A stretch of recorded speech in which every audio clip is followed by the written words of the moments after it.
शेरणी शिकारी मी भाबडास साग तू शेरणी शिकारी मी भाबडास साग एक फूल वाहतो सखे दवा तुला पाहतो सखे एक फूल वाहतो सखे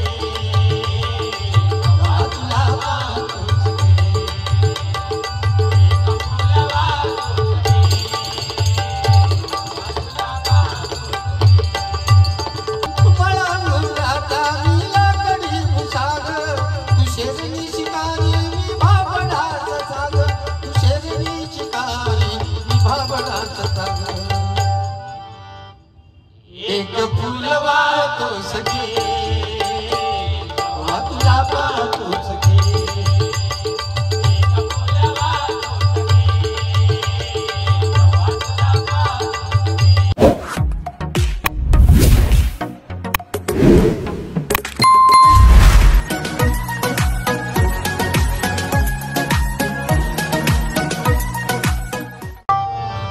प्रेमावर वरलं ग तुझं हे पण पाखराचं गाणं आहे प्रेमावर वरलं ग तुझं आता मन भरलं ग तुझं गद्दारी करून तू तर म्हणतो गद्दार मला 5 वर्ष होईल 5 वर्ष काय झालं रे एक नंबर जो गद्दार तू प्रेमावर वरलं ग तुझं आता मन भरलं ग तुझं गद्दार करून तू तर म्हणतो गद्दार मला गद्दार करून तू तर म्हणतो गद्दार मला वाकरा आझाद केलं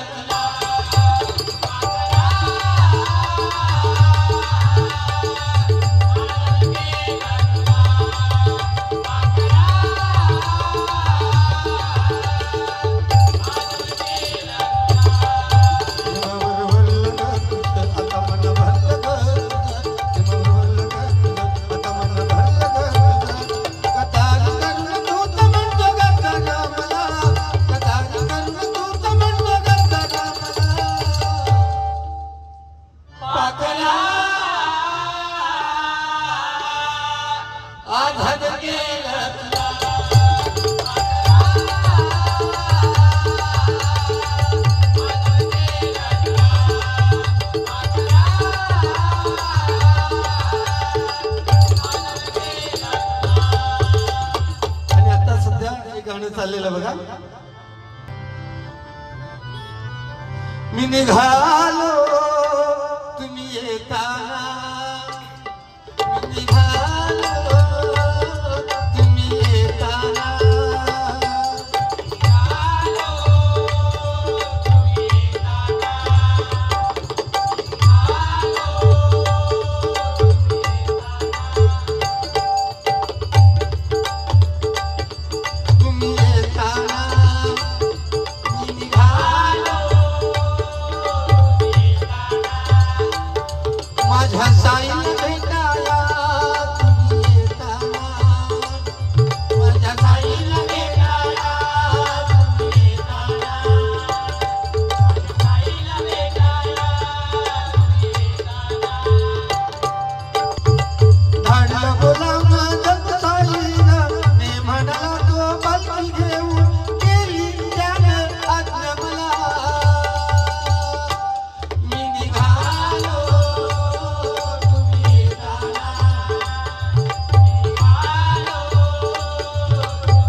शिवाजी महाराज आणि बाबासाहेब आंबेडकर छत्रपती शिवाजी महाराज वयाची फक्त 50 वर्ष जगले आणि त्यामुळे आपण आपल्या मंदिरावरती कळस आणि आपल्या अंगणातील तुळस दिसते आणि स्वर्गीय हिंदू हृदय सम्राट बाळासाहेब ठाकरे यांच्यामुळे आज मराठी माणूस ताठ मांडून उभा आहे. बाळासाहेब ठाकरेंसाठी जोरदार टाळ्या वाजवा.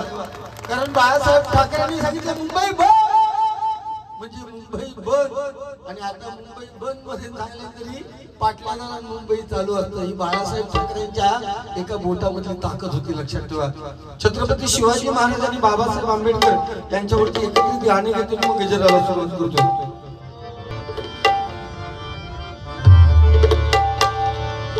दोन तराजे इथे गाजल, दोन तराजे इथे गाजल कोकण पुण्यभूमीवर. दोन तराजे इथे गाजल कोकण पुण्यभूमीवर.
महतीजाची वर्णाया शब्द पडती अपुरे, महतीजाची वर्णाया शब्द पडती अपुरे, शब्द पडती अपुरे. अमर झाले ते बाळा आहे बठाकले.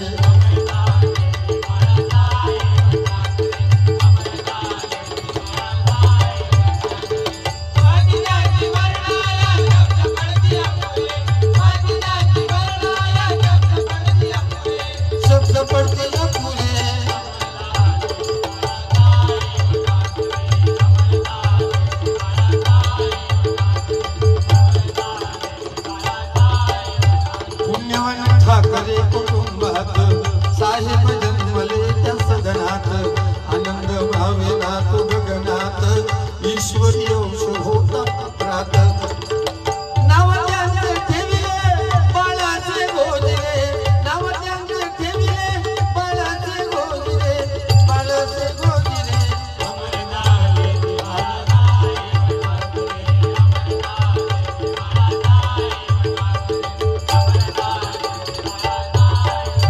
तरुणाईत साहेब हुशार झाले प्रसिद्ध व्यंगचित्रकार, असत होते त्यानं केले बेजार, सत्य ते त्याने केले साकार. म्हणून त्याने स्थापला शिवसेना पक्ष रे, म्हणून त्याने स्थापला शिवसेना पक्ष रे, शिवसेना पक्ष रे.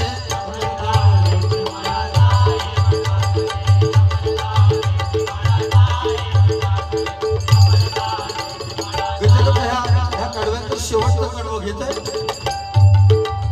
पवित्र दसरा मेळाव्या दिवशी थकलेले साहेब पाहिले सर्वांनी, तरी पण अंगी दोष मर्दानी तशातच भाषण केले साहेबांनी. हिंदू हृदय सम्राटाने शिकविला मान रे, हिंदू हृदय सम्राटाने शिकविला मान रे, शिकविला मान रे.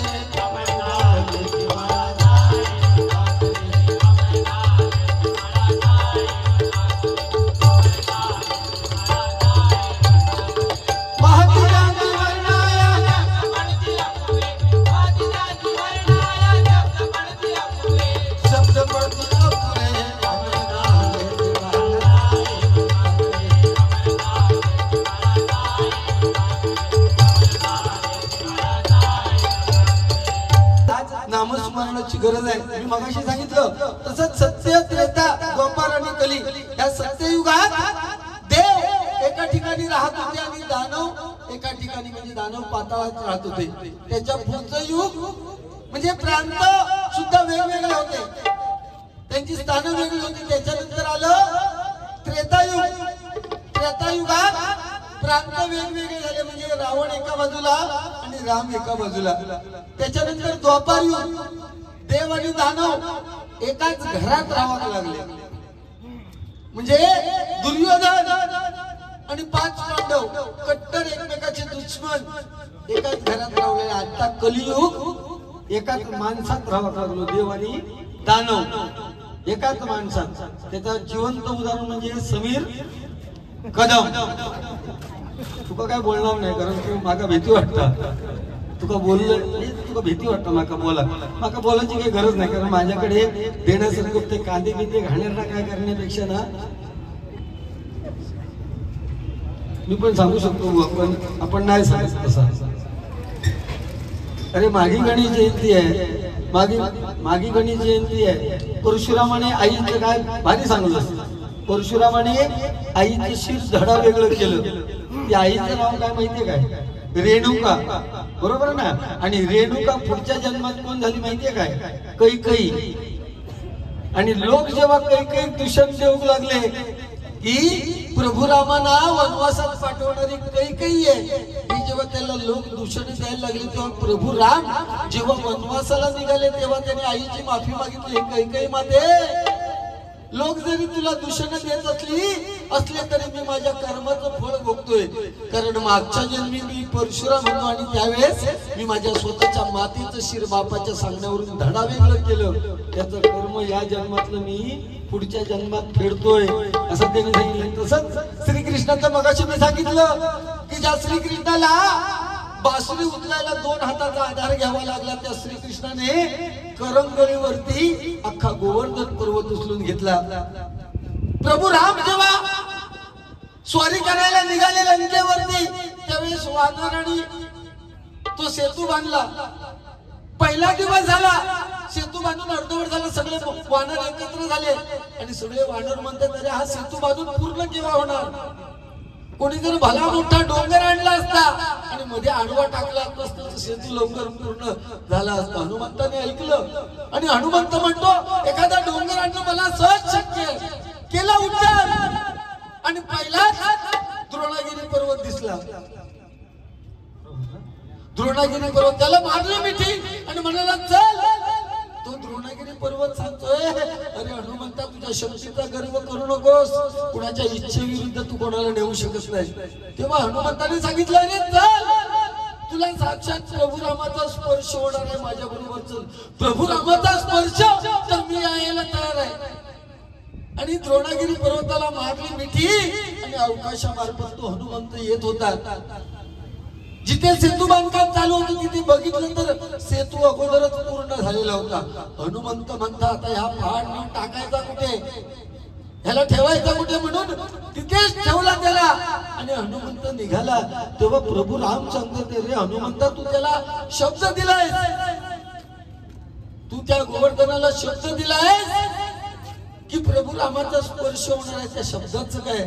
तेव्हा प्रभू रामाने सांगितलं त्या पर्वताला, गोवर्धन पर्वताला, की माझा दास्य भक्त हनुमंताने दिलेला शब्द मी या युगात पूर्ण करू शकत नाही, पण मी तुला आज वचन देतो, येणारं पुढचं युग द्वापार युग, त्या द्वापार युगात हनुमंताने तुला दिलेला शब्द माझा स्पर्श करण्याचा मी सत्य करून दाखवेन. म्हणून गोवर्धन पर्वत एका करंगळीवरती घेऊन श्रीकृष्णाने दिलेला शब्द पूर्ण केला. हे देव आणि हे आम्ही आताचे. सकाळी एखाद्या रक्त दिलं मायबाप प्रेक्षको, तर संध्याकाळी तो आपल्याला ओळखत नाही. लक्षात घ्या. जळणारे जळणार, पळणारे पळणार, अजून पळवायचं. भारी आहे. मला आठवलं नाही ना, लगेच त्यानं सांगले मला. वा. जळणारे जळणार, पळणारे पळणार, अजून जळवायचं. माग भुंकणाऱ्या कुत्र्याला बिस्किट टाकून पुढे पुढे चालायचं.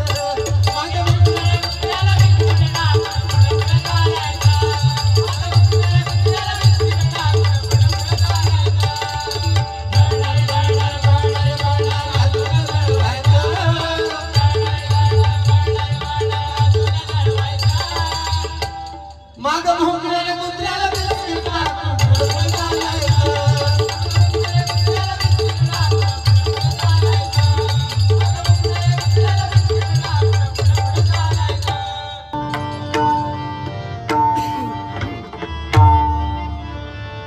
दुःख अडवायला उंबऱ्यासारखा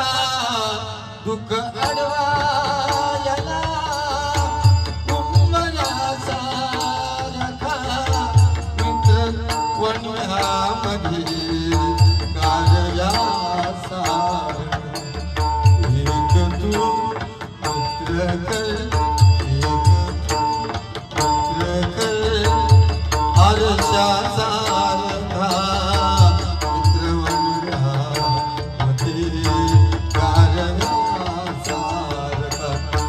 दुःख अडवायला उंबऱ्यासारखा,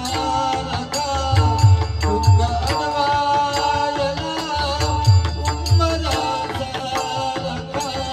मित्र वनहामध्ये गारव्यासारखा, मित्र वनहामध्ये गारव्यासारखा.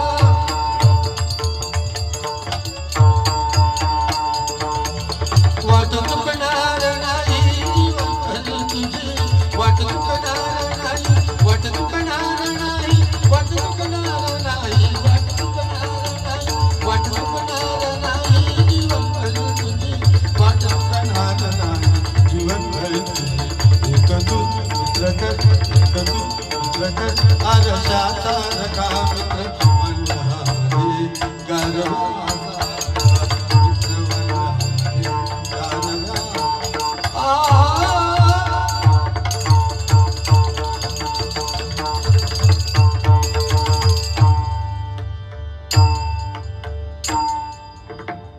धन्यवाद. गजराला सुरुवात होते. अशी कशी जगास कलीची बाधा झाली, झाली पुण्याची ती तिजोरी खाली, झाली पुण्याची ती तिजोरी खाली. हरिनाम विन कोणी नाही वारी,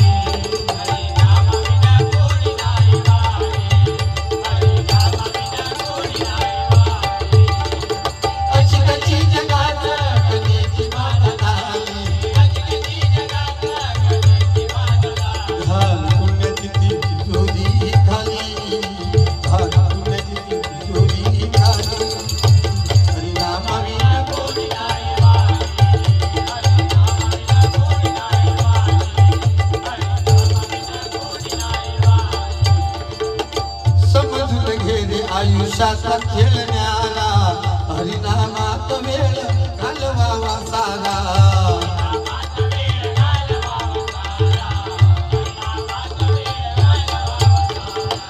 जगाच्या बाजारी मांडला पसारा, जगाच्या बाजारी मांडला पसारा, गुंतू नकोच कोणी नाही तारणारा.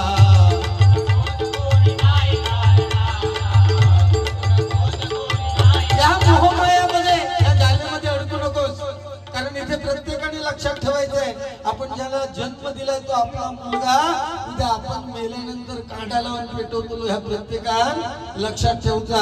पैसे विषय सगळे भयत राहतले. ज्या पद्धतीत तू उघडालाय त्या पद्धतीत तू शेवटी जाताना जाणार. जगज्जेता सिकंदर याने सुद्धा आपल्या मित्रांना सांगितलं होतं की ज्या वेळेस मी जाईन त्यावेळेस तुम्ही मला दफन कराल त्यावेळेस माझे हात बाहेर ठेवा. का तर मी एवढे जग जिंकलं, पैसा अडका सगळं जिंकलं, परंतु मी जाताना सुद्धा रिकामे असते रिक्त असते जातो हे जगाला बघू दे म्हणून मला रिकामी ठेवा.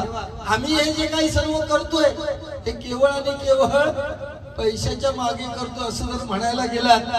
मी सांगितलं की मला पैसा नको, तरी पण तो वरून त्याच्या हातात तुमची दोर आहे, त्याचं तुमच्याकडे बरोबर लक्षात घ्या.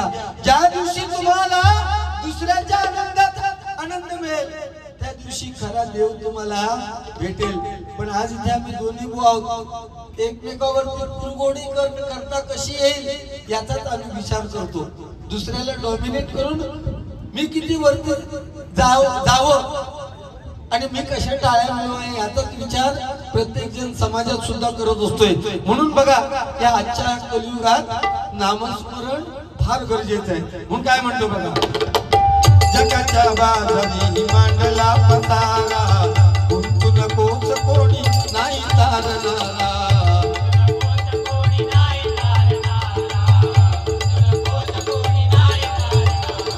चाले बोल बाला फॅशनच्या नावाखाली, चाले बोल बाला फॅशनच्या नावाखाली. नव्या पिढीस आळा कोण घाली, नव्या पिढीस आळा कोण घाली. ही आजकाल दुनिया सगळी फॅशनच्या नावाखाली चालली आहे. आज आपण रस्त्यावर जाताना बघतोय मुली कशा पद्धतीचे कपडे घालतात आणि किती अत्याचार होत आहेत आजच्या या युगात ते आपण प्रत्यक्षात बघतोय. म्हणून आपल्या मुलांवरती संस्कार करणं हे त्या आई वडिलांचं खरं कर्तव्य आहे. म्हणून खरं कर्तव्य आहे. म्हणून काय म्हणतोय बघा, चाले बोल बाला फॅशनच्या नावाखाली, नव्या पिढीचं आळा कोण घाली, नव्या पिढीचं आळा कोण घाली.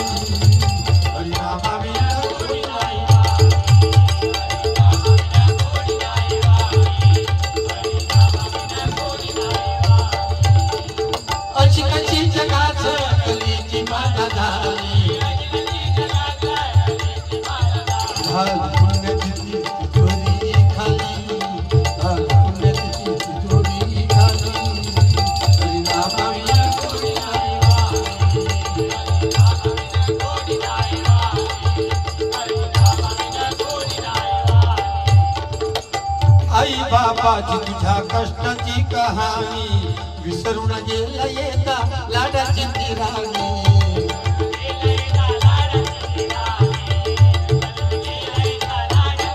आपले आई वडील जिवंत असणं हे सुद्धा आपल्या नशिबाचे भाग आहेत. लक्षात घ्या, आपले आई वडील आपल्यासाठी किती काबाड कष्ट काढतात हे तरुण पिढीला समजलं पाहिजे. एखादी मुलगी 20-21 वर्षाचा पोटचा गोळा जेव्हा 1-2 वर्षाच्या प्रेमाखातर जेव्हा बाहेरच्या बाहेर पळून जातो आणि तिचा बाप जेव्हा समाजात जातो तेव्हा लोक म्हणतात अरे मोठेपण करावा तो परवा पोर गेला पळान. त्यावेळेस त्या बापावरती काय बितते हे त्या बापालाच ठाऊक आहे. लक्षात घ्या, आपला बाप आपल्यासाठी किती काबाड कष्ट काढतोय. म्हणून तरुण पिढीला आणि तरुणीला माझं हेच सांगणं आहे की आपल्या बापाची मान समाजात खाली जाईल असं वागणं कुठल्या मुलाचं किंवा मुलीचं असतं का म्हणे. लक्षात घ्या, तरच त्या बापाला आणि आईला सुख भेटतं. कित्येक लोकांचे आई वडील आज सिंधुदुर्गात 8 ते 10 वृद्धाश्रम आहेत.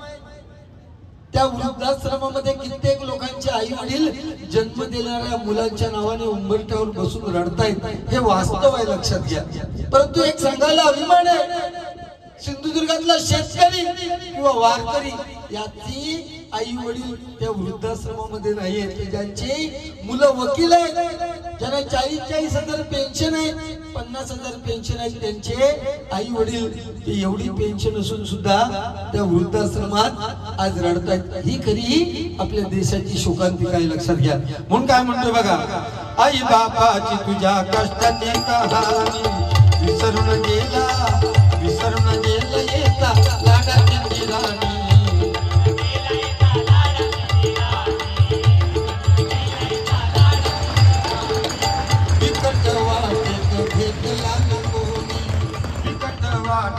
भेटला ना कोणी आठवेल बाप जाईल निघून.